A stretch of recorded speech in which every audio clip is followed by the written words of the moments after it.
Danok bizi garen gizarte honetan bizi dira, tamalez berdintasun eza eta indarkeria hor dago.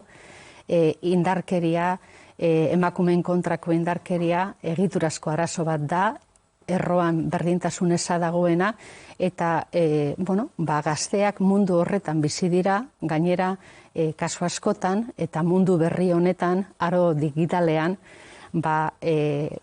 badaude hainbat mezu jasotzen, mugikorren bitartez, teknologi berrien bitartez, berdintasunaren aldekoak ez direnak hori dana barneratzen dute eta gero euren eguneroko jarreretan erreproduzitzen dute.